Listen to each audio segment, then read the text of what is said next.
இப்போ next problem என்னன்னு சொன்னால் நியூக்ளியர் ஃபிசிக்ஸில் என்ன ப்ராப்ளம் பார்ப்போம் ரைட்டா.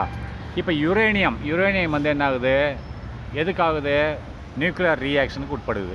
நியூக்ளியர்னா கதிரியக்கத்துக்கு உட்படுது.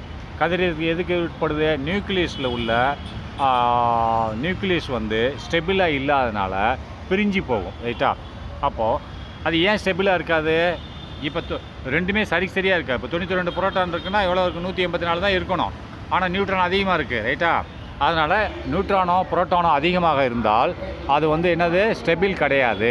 அதனால் uranium experience one alpha decay அப்படின்னா ஒரு ஆல்ஃபா டிகே கொடுக்குது ரைட்டா. எக்ஸ்பீரியன்ஸாக கொடுக்குறது, இந்த இடத்துல அணுவும் கிடையாது ரைட்டா. 1 ஆல்ஃபா டிகே கொடுக்குறது அண்டு 1 பீட்டா டிகே, ஒரு டைம் பீட்டா டிகே கொடுக்குறது, ஒரு டைம் ஆல்ஃபா டிகே கொடுக்குறது. அப்போ ஃபஸ்ட்டு எதை கொடுக்குறது, ஆல்ஃபா டிகேயை கொடுக்குறது, டிஸ்கிரிப்டாக கொடுக்குறது ரைட்டா. அப்போ ஃபைண்ட் என்னத்தை கண்டுபிடிச்சி சொல்லியிருக்கான், யுரேனியம் 92 எதை கொடுக்குறது, எக்ஸ்பீரியன்ஸ்னால் வழங்குகிறது. எதை வழங்குகிறது, 1 ஆல்ஃபா டிகே அப்படின்னா செறிவு, ஆல்ஃபா செறிவை வழங்குகிறது அண்டு 1 பீட்டா செறிவை வழங்குகிறது.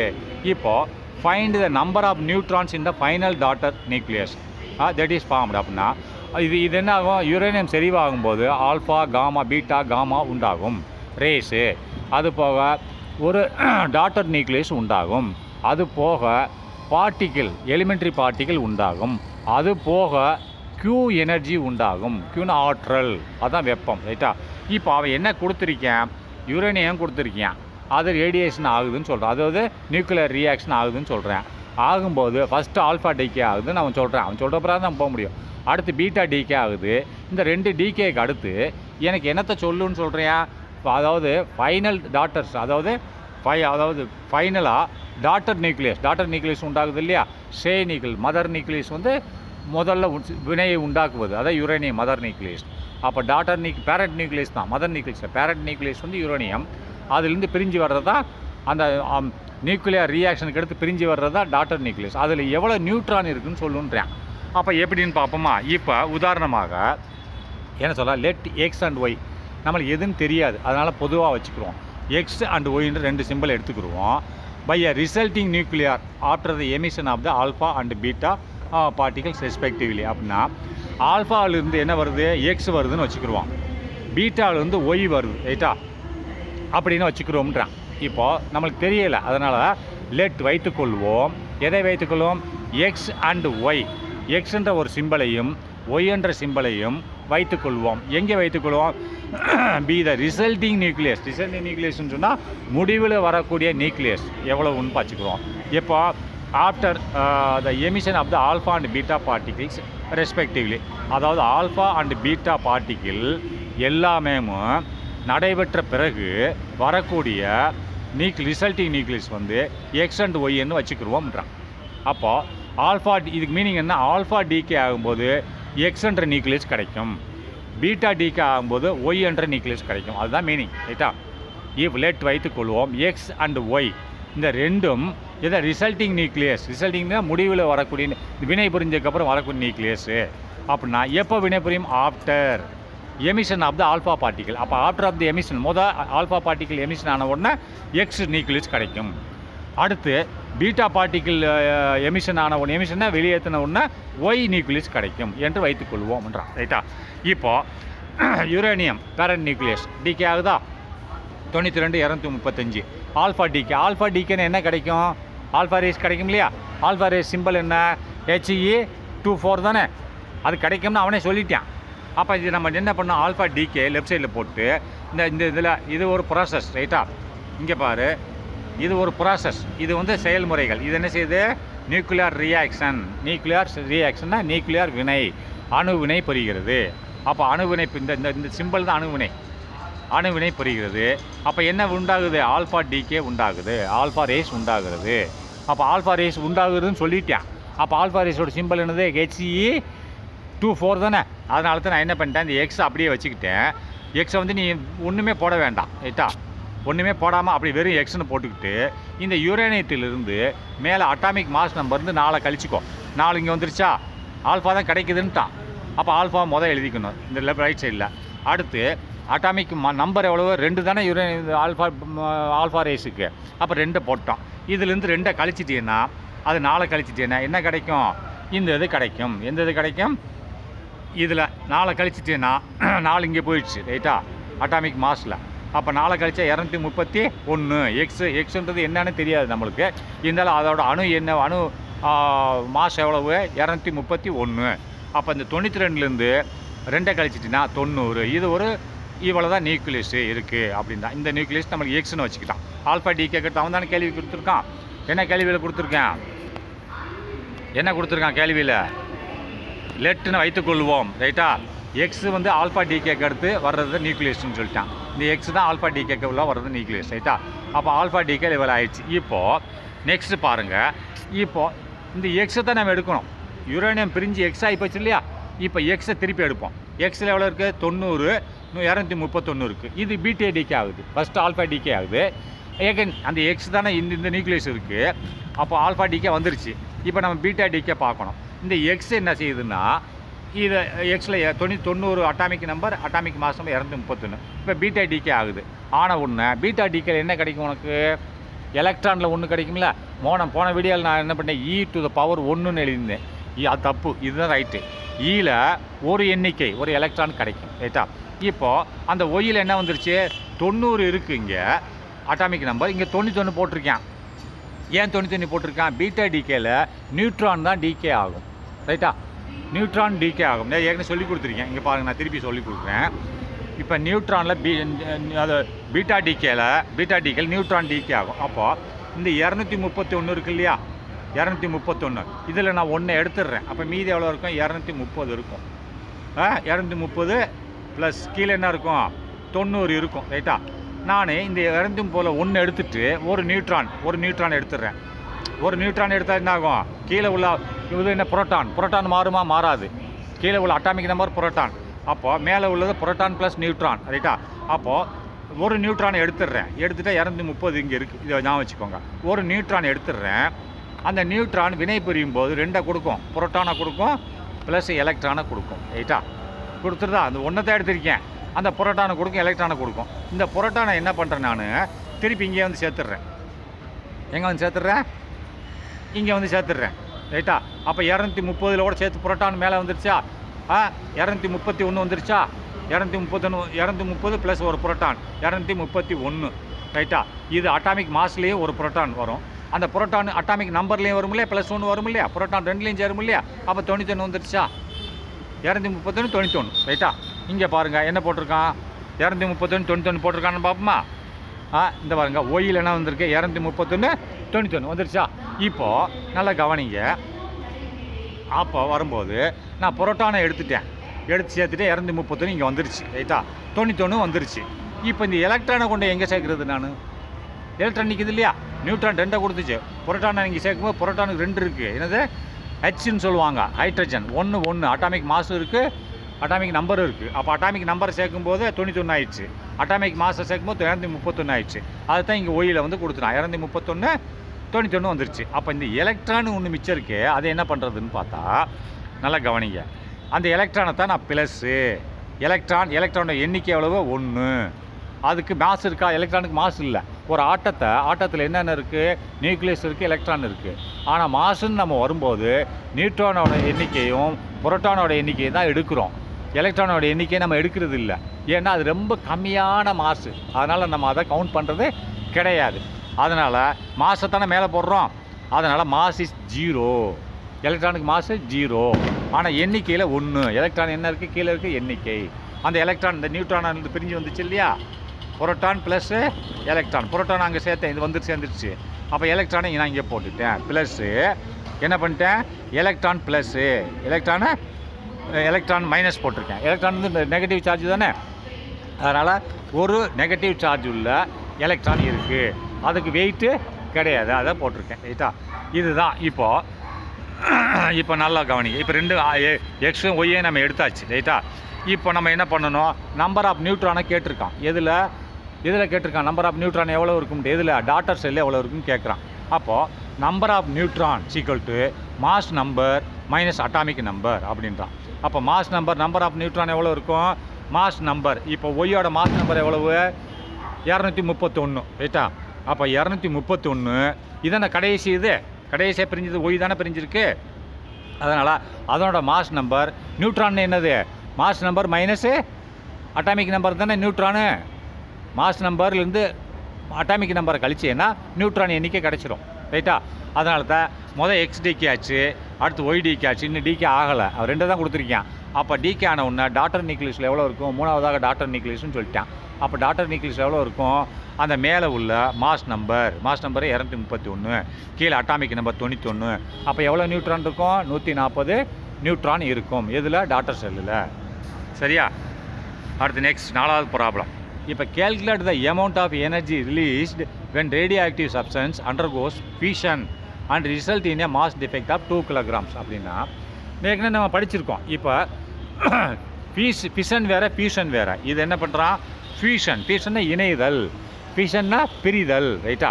இப்போ நம்ம ஏற்கனவே நான் சொல்லி கொடுத்துருக்கேன். என்ன கொடுத்துருக்கேன்? ஃபிஷன்னா 2 சிறிய ஆட்டம் இணைந்து ஒரு பெரிய ஆட்டத்தை கொடுக்குறது ரைட்டா. 2 சிறிய ஆட்டம் இணைந்து ஒரு பெரிய ஆட்டத்தை கொடுக்குறது. ஜஸ்ட்டு ஃபிஷனுக்கு எதிர்ப்பதம் ரைட்டா. இப்போ 1 கிலோ கத்திரிக்காய் ஒரு பையில், இன்னொரு பையில் 1 கிலோ கத்திரிக்காய். அப்போ 2ஐயும் சேர்த்து ஒரு பையில் போட்டேன்னா 2 பை. அம்மா 1 கிலோ கத்திரிக்காய் வாங்கிட்டு வர்றா, பாட்டி 1 கிலோ கத்திரிக்காய் வாங்கிட்டு வர்றா. அம்மா என்ன சொல்கிறா? இதே 2 பையில் போட்டிருக்கா, ஒரே பையில் போடுறீங்களா. அப்போ அந்த ஒரே பையில் போட்டால் எத்தனை கிலோ கத்திரிக்காய் இருக்கும்? 2 கிலோ தானே இருக்கும். ஆனால் 1.5 கிலோ தான் இருக்குது.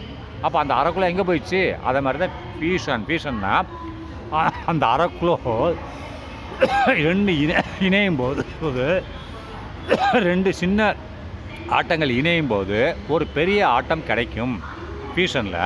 ஆனால் அதனோட வெயிட் அதனோட மாஸ் இந்த 2ஐயும் சேர்த்தா அது எவ்வளோ வருதோ அதோட குறைவாக தான் இருக்கும். அப்போ மிச்சம் உள்ள மாஸ் எங்கே போச்சு அப்படின்னா அது எனர்ஜியாக போயிடுச்சு, அது ஹீட்டாக போயிடுச்சு. அது ஐன்ஸ்டீன் ஃபார்முலா E mc² அப்படின்னா எம்ன்றது அந்த வெளியே போயிடுச்சு இல்லையா, அந்த 1/2 கிலோ காணாமல் இல்லையா, அதுதான் எம்மு ரைட்டா. அதுதான் இன்ட்டு c². சிஸ்னா வெலாசிட்டி ஆஃப் த லைட்னா ஒளி. 3 × 10⁸ மீட்டர் பெர் செகண்ட் ரைட்டா. அதோட ஸ்கொயர் ரைட்டா. அதுதான் இது உனக்கு எனர்ஜி. எனர்ஜி ரைட்டா. எனர்ஜி தான். அந்த எனர்ஜி அந்த 1/2 கிலோ வெளியில் போச்சு இல்லையா, அதனோட எனர்ஜி எவ்வளோன்னா இது ஐன்ஸ்டீன் ஃபார்முலா. ஐன்ஸ்டீன் கண்டுபிடிச்சி E mc². ஏற்கனவே சொல்லி கொடுத்துருக்கேன். இப்போது நல்லா கவனிங்க. அவன் என்ன கொடுத்துருக்கேன்? calculate the amount of the energy released அப்படின்னா நீ கண்டுபிடி. எமௌண்ட்னா அளவை கண்டுபிடி. எனர்ஜினா வெப்பம். அந்த அதான் போகுது இல்லையா, அந்த 1/2 கிலோ காணாமல் சொன்னால அதனோட எனர்ஜி வெப்பம் எவ்வளோ போகுது, ஆற்றல் என்பதை கண்டுபிடி. எப்போ? when a radioactive substance அப்படின்னா கதிரியக்க பொருள் ஒரு அண்டர்கோஸ்னா உட்படும் போது. எதற்கு? வெண்ணிய ரேடிய கதிரியக்க பொருள்கள் உட்படும் போது எதுக்கு? ஃபியூஷன் இணைவதற்கு. ஃபியூஷன் இணைதல். ஒரு 2 கதிரியக்க பொருள்கள் இணையும் போது அதில் எவ்வளோ radio activity substance result in mass defect. அதில் எவ்வளோ குறையுது? மாஸ் டிஃபெக்ட்னா குறைதல், மாஸின் குறைபாடு, எடை குறைபாடு எவ்வளவு இருக்கிறது அப்படின்னு பார்த்தா ரிசல்ட்ஸ்னே மாஸ் டிஃபெக்ட் 2 கிலோகிராம் கம்மியாக இருக்குன்றான். இப்போ 2ஐயும் சேர்த்து ஒரு முடிவில் ஒன்று வருது இல்லை, 2 ஒன்று இணைஞ்சால் ஒரு முடிவில் ஒன்று பெரிய ஆட்டம் கிடைக்கும். அந்த பெரிய ஆட்டத்தோட வெயிட்டை மாஸை பார்க்கும்போது 2 கிலோகிராம் குறைகிறது மாஸ் டிஃபெக்ட் அப்படின்றான். அப்போ இந்த 2 கிலோகிராம் குறைஞ்சா இதனோட எனர்ஜி எவ்வளோ இருக்குன்னு கேட்குறான். அப்போ ஃபார்முலா என்னது? E mc² ரைட்டா. இப்போ மாஸ் டிஃபெக்ட் இன் ஏ ரியாக்ஷன், அது ஃபார்முலா. மாஸ் டிஃபெக்ட் இன் ரியாக்ஷன்னா இந்த வினையில் மாஸ் டிஃபெக்ட் இன் ரியாக்ஷன்னா இந்த வினை புரியும் போது மாஸ் டிஃபெக்ட் எவ்வளவு டிஃபெக்ட் மாஸில் இருக்குன்னு 2 கிலோகிராம் ரைட்டா. 2 கிலோகிராம் காணாமல் போச்சு. அது காணாமல் போச்சுன்னா அது எனர்ஜியாக மாறிடுச்சு. அப்போ அவனே கொடுத்துருக்கான் மாஸ் டிஃபெக்ட் இன் ஏ ரியாக்ஷன். இந்த வினையில் மாஸ் டிஃபெக்ட் எவ்வளோ? 2 கிலோகிராம் கொடுத்துருக்கான். 2 கிலோகிராம் போட்டோன்னா அடுத்து velocity of the m formula என்னது? E m இருங்க ஃபார்முலா என்னது? Einstein formula. எனர்ஜி எவ்வளோன்னு கண்டுபிடிக்கிறதுக்கு E mc². எம்னா மாஸ், எவ்வளோ காணாமல் போச்சு அந்த மாஸ். சின்றது வெலாசிட்டி ஆஃப் லைட், அதனோட ஸ்கொயர் ரைட்டா. இப்போ எம் தான் கொடுத்துட்டான். மாஸ் டிஃபெக்ட்டு ஆஃப் ரியாக்ஷன் 2 கிலோகிராம்னு கொடுத்துட்டேன். சி நம்மளுக்கு தெரியும். என்னத்தை கண்டுபிடிக்கணும்? இது 2ஐயும் போட்டு பெருக்கினேன்னா எனர்ஜி வந்துடும். அது எவ்வளோ ஆற்றல் இருக்குன்னு வந்துடும். அப்போ வெலாசிட்டி ஆஃப் த லைட் எவ்வளவு? இது காமன் 3 × 10⁸ மீட்டர்/செகண்ட் ரைட்டா. அதான் செகண்ட் மீட்டர்/செகண்ட்ன்றதை S-1ன்னு போட்டிருக்கான். ரைட். நெக்ஸ்ட்டு ஐன்ஸ்டீன் ஈக்குவேஷன் என்ன சொல்லுது? Einstein formula. ஐன்ஸ்டீன் என்ன ஃபார்முலா சொல்கிறாரு? E = mc². நான் ஏற்கனவே சொல்லி கொடுத்துட்டேன். அப்போ ஸோ அதை சப்ஸ்டியூட் பண்ணு. ஈன்றது எனர்ஜி எவ்வளோ வெளியில் ரிலீஸ் ஆச்சுன்னு கேட்டான்ல, ஈயை தான் கண்டுபிடிக்கணும். அப்போ எம்ன்ற இடத்துல 2 கிலோகிராம் கொடுத்துருக்கானா, நான் 2 கிலோகிராம்னே போட்டுடுறேன் ரைட்டா. 2ன்னு போட்டேன். அடுத்து சின்றது என்னது? 3 × 10⁸. ஆனால் ஸ்கொயர்னு கொடுத்துருக்கேன், அதான் ப்ராக்கெட்டில் போட்டு ஸ்கொயர் போட்டேன். அப்போ ஸ்கொயர் போட்டால் என்ன ஆகும்? எவ்வளோ ரிசல்ட்டை வரும்? 1.8 × 10⁻17 வருது. இது பெருக்குனீங்கன்னா இவ்வளோ தான் வரும் ரைட்டா. பார்த்துக்கோங்க. 18 இங்கே பாருங்கள். இது எப்படி வருதுன்னு ஆனால் பெருக்கி காமிச்சிடுறேன். இப்போ இந்த இதை பெருக்குங்க. 3 × 10⁸8 × 3 × 10⁸8. அப்போ 3 9 ரைட்டா. 9 அப்போ இது ஒரு 8 என்ன ஆகும்? இன்ட்டு இந்த பவரும் கூட்டிக்கலாம். 10⁻9 18 ரைட்டா. இந்த ரெண்டையும் பெருக்குனா இதுதான் வருது. 9 × 10⁸18. நல்லா ஞாபகம் வச்சுக்கோங்க. 9 × 10⁸18 வருது ரைட்டா. இது இந்த இதை அடித்து எடுத்துட்டோம்னா அப்போது இந்த 9 × 10⁸18 வரும்போது இந்த 2 முன்னாடி இருக்குது. 2 இன்ட்டு இருக்கா. அப்போ 18 × 10⁸18 வந்துருச்சா. இவன் என்ன போட்டிருக்கான்? 1.8 × 10⁻17 போட்டிருக்கான். அப்போது இந்த இதை என்ன பண்ணலான்னு சொன்னால், ஒரு சைவர் எடுத்து ஒரு இதை 10 கழிச்சிட்டோம்னா 1 பாயிண்ட் வந்துடுமா. இப்போ 10⁸18 பதிலாக இப்போ உதாரணம் இந்த பாருங்கள் 18 × 10⁻17 × 10 அப்படின்னு வச்சிட்டோம்னு சொன்னால் 10 வச்சுட்டா அப்போ என்ன ஆகும்? இது நல்லா கவனிங்க. 10⁸18 போட்டிருக்கான். இருங்க வரேன். 2 × 10⁸18 வந்துருச்சா. இது 18 ரைட்டா. 18ன்னு வரும்போது இங்கே மேலே ஒரு 10 வச்சு பிறகுனா 19 கீழே ஒரு 10 வச்சு பிறகுனா டிவைட் பண்ணால் 10. 10 டிவைட் பண்ணால் 1 லெஃப்ட் சைடில் 8. 10 8 ஆயிரும். இதில் 17 வருதா. 23 6 23 6 3 9 18 ரைட்டா. 18 இது 17 ஜூல்ஸ் வருது. இதோட 16.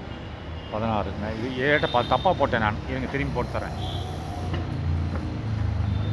இந்த பாருங்க தவறாக போட்டேன். என்னென்னா 3 × 10⁸8 தானே. இதேமாதிரி டபுள் தானே. அப்போ இது என்ன 3 9 × 8 × 8 3 × 16 வரும் ரைட்டா. இதுதான் வரும். இது எடுத்துட்டோம்னா 18 வராது. 8 8 16 தானே வரும். நான் 18 போட்டேன். இது வரும். அப்போ இதுக்கு முந்தி 2 இருக்கு இல்லையா. 2 இருந்துச்சுன்னு சொன்னால் அப்போ 18 × 10⁻16 16 ஆச்சா. இதுதான் விடை மேலே ரைட்டா. இப்போ இதுதான் வந்திருக்கு. 18 × 10⁻16 இருக்குது. ஆனால் அவன் புள்ளியில் கொண்டு வரணும்னு பார்த்துருக்கான். இதுதான் விடை 18 × 10⁻16 ரைட்டா. ஆனால் இதை இருங்க 18 × 10⁻16 தான் விடையில் வருது. இந்த மேலே எல்லாம் சேர்த்து ரைட்டா. ஆனால் அவன் என்ன போட்டிருக்கான்? 1.8 × 10⁻17 ஜூல்னு போட்டிருக்கான். இப்போ அந்த 16 இருக்கு இல்லையா. இதில் நான் கீழே மேலே ஒரு 10 வச்சு பெருக்குனேன்னு சொன்னால் அப்போ கீழே ஒரு 10 வச்சு பெருக்கணும் ரைட்டா. கீழே ஒரு 10 வச்சு பெருக்கணும். அப்போ இந்த 10 நான் அடிக்கும்போது இங்கே ஒரு சைவர் தள்ளி வைக்கணுமா. 1.8 வந்துருச்சா. இந்த 10 எடுக்கணும்னா ஒரு சைவர் ரைட்லேருந்து லெஃப்ட்டில் வைக்கணும். வச்சுட்டேன். இப்போ 16 + 1 என்னாச்சு 17. இங்கே ஒரு 1 இருக்கா.